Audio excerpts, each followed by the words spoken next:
Daawwattootaa fi dhaggeeffattoota qophii keenya akkam jirtu nagaa keessanii isiniin jechaa kitaaba mirga ajjeesuu kan jedhu koomediyaan Waaqennaa Geetaachoodhaan kan barreeffame kutaa 5ffaasaa isiniif dhiyeessinaa. Hanga xumura qophichaatti nu waliin tura. Boqonnaa 9ffaa Obbo Guddataa. Yeroo mana geenyu nama rifeensi mataa isaa moluu ta'e tokko tilmaamaan gara waggaa 60mootaa keessa ta'uun arge. Ulee hokkoo qabatanii dhaabbatanii boo'u. Barsiisa maaltu isin argate? Kun isiniif hin malu ture. Garraamii koo maaltu isin argate? Jechaa mataa qabatanii boo'u. Fuulli isaanii haaraa natti hin taane.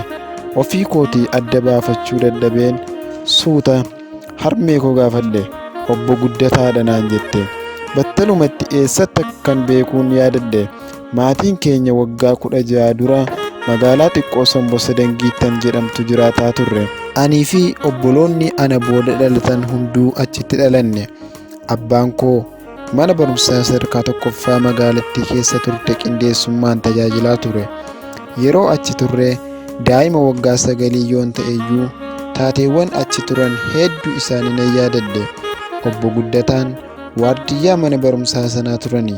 Hariiroon abbaa koo fi isaan gidduu ture garuu hariiroo qindeessaa mana barumsaa fi waardiyyaa mana barumsichaa hin fakkaatu. Jaalala addaa waliif qabu turan.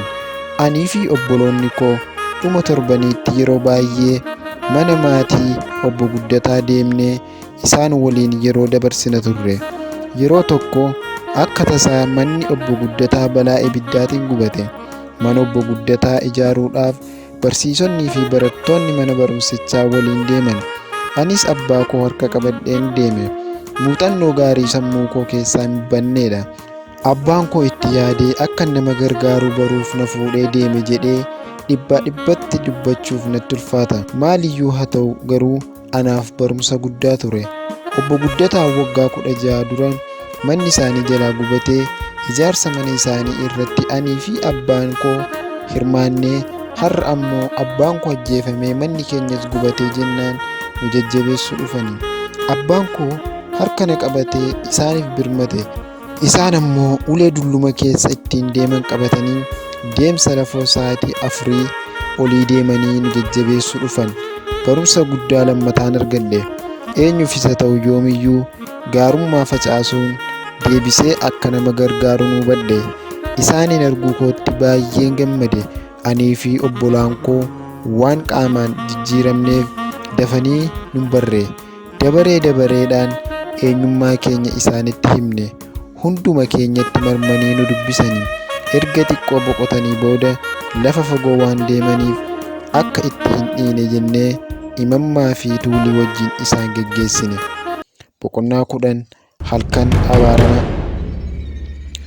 Obbo Guddataa erga geggeessinee booda bakkee magariisaa keessa 3 taanee teenye. Imammaa fi tuuliin ana fuuldura dhagaa xiqqoo tokko irra ta'an. Ani fuuldura isaaniin marga irra miila koo sassaabbadhee taa'e. Mee waan galgala sana ta'e hunda natti himaa jedheen isaan gaafadhe. Hin boossu yoo ta'e sittani mana jette imammaan. Maaltu na boossisa isa du'een deebi'ee galchaa jedheen deebiseef. Tole jalqabumaa kaaseen sitti hima jettee itti fufte. Imammaa akkuma yeroo kaanii galgala naannoo sa'aatii 2:00 irbaata nyaanne. Tuuliin nan dadhabe narrafa jedhee gara kutaa hirriba isaatti darbe. Erga inni deemee booda Geetaachoo wajjin xiqqoo haasofnee gara kutaa hirribaa keenyaatti dabarre. Uffata koo ofirraa baasee uffata halkan uffadhee buluffadhee haaluma magaalaa fi biyya keenyaa kanaaf jennee yeroo dhiyoo asitti Geetaachoo wajjin utuu hin rafin dura kadhannee rafna turre.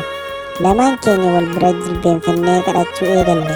Geetaachoon macaafa qulqulluu fudhatee luqqisii tokko keessaa nu dubbisuuf ol ka'ee dhaabbate. Akkuma inni dubbisuuf macaafa qulqulluu banateen sagalee waca guddaa dhageenye. Sagalee namoota wacanii mooraa keenya alaa dhageenye.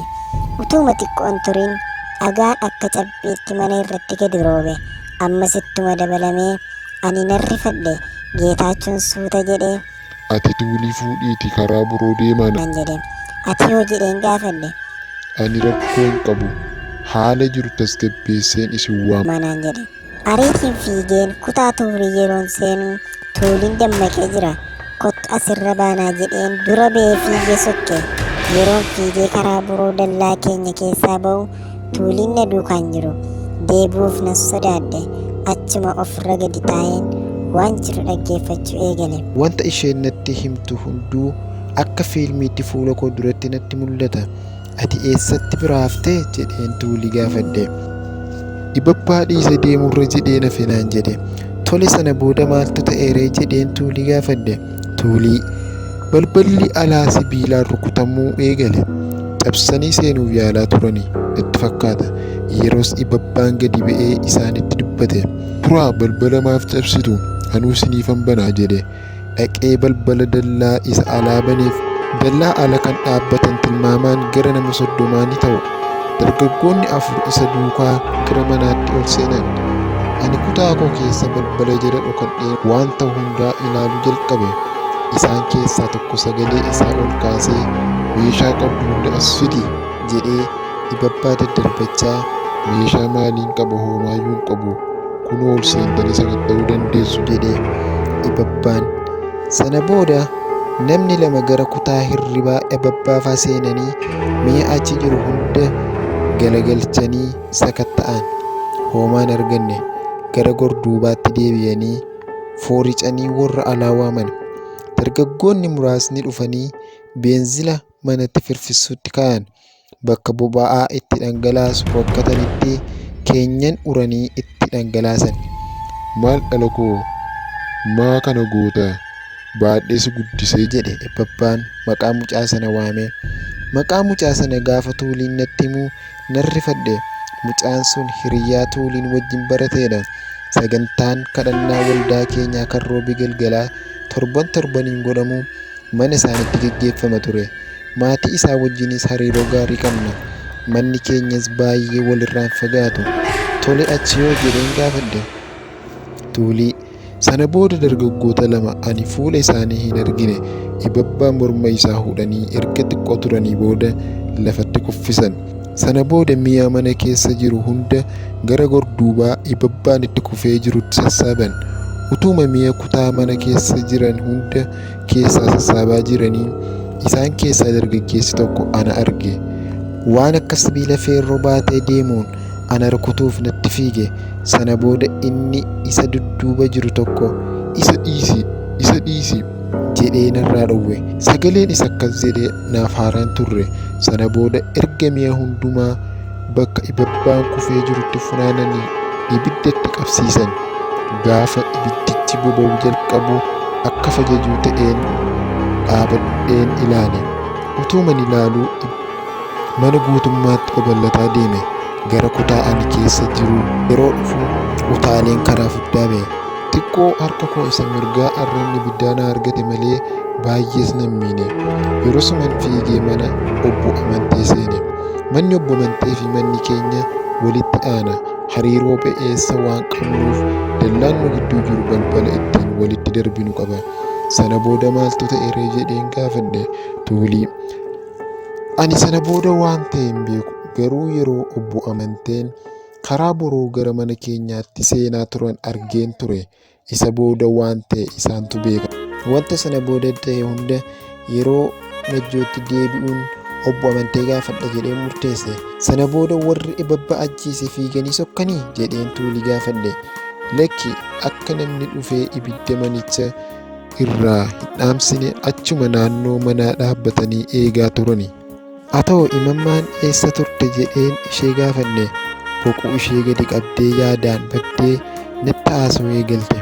Akkuman uffata halkanii uffadhee dallaa gidduu quphanetti ganama bareesaatti 12 ta'e jette. Utuun hin beekin imimmaanni ija koo irra gadi dhangalee haadha uffata halkanii uffattee abbaa manaa ishee fi mucaa ishee oolfachuu dadhabde irraa fagaattee yeroo manni ishee abbaa manaa ishee wajjin gubatu ilaaltuun sammuu kootti yaade. Iddoo ishee of buusee yaade. Galgala sa'aatii 3 hanga ganama keessaa sa'a 12tti qorra sana keessa manni ishee gubataa. Manicha keessa immoo abbaan manaa ishee fi mucaan ishee akka jiru yaadaa nama dhukkubsa. Akkamitti hamma kana turte jedheen gaafadhe. Imimmaan koo xaawachaa. Anoo Geetaachoos Tuuliis manicha duukaa gubanii jedhee yaade. Lafti bari'ee dafee dhaqee mareeffa isaanii arguufan ariifadhe. Sa'aatiin naaf deemuu dide. Halkanni sun waggaa tokko natti ta'e. Ofii kootis dhaqee itti dabalamuu laata jedheen yaadni tokko sammuu kootti na dhufe. Isaan lamaan silaa du'anii isin warra haftaniif yoon jiraadhe waan tokko jedheen achuma ture. Atii fi taatuun illee hin dhageessu hin dubbattus gaaddee koo ishee duudaatu garaa na nyaate malee dhaqeen isaan duukaan du'an ture jettee imimmaan ishee xaawachaa. Waan si dhibu hamman ganama mana obbo Amantee deemee Tuulii argutti isas waan ajjeesan natti fakkaate ture. Yeroo ani barii sa'aatii 12tti dhaqee Tuulii argu keessi koo na tasgabbaa'e. Isan Tuulii ijaan argee amanuu dadhabe. Nan gammade. Waan isaan natti himan kun raajii natti ta'e. Halkan rakkistuu akkamii akka dabarsaniin yaaduu jalqabe. Anis imimmaan waan duute se'een ture naan jedhe Tuuliin gidduutti. Anis qofaa koo waanan utaalee ba'eef imimmaanis manichumaa wajjin gubatti se'ee ganama yeroo isheen dhufte hin amanne. Achirraa kaaseen sirriitti of bare aniyyuu naan jedhe. Lamaanuu du'a irraa hafuu isaaniitti fuula isaanii irraa gammachuu xiqqootu mul'ata ture. Waa'ee du'a abbaa koo isan gaddaa turetti dabalatee kan isaan olii uumamuuf akka danda'u ture yaadadheen of jajjabeesse. Isin hafuun keessan waan guddaadha. Wanta hafe walumaan sirreessina. Manichas deebisnee ijaarra. Homaa hin yaaddayinaa jedheen itti hime.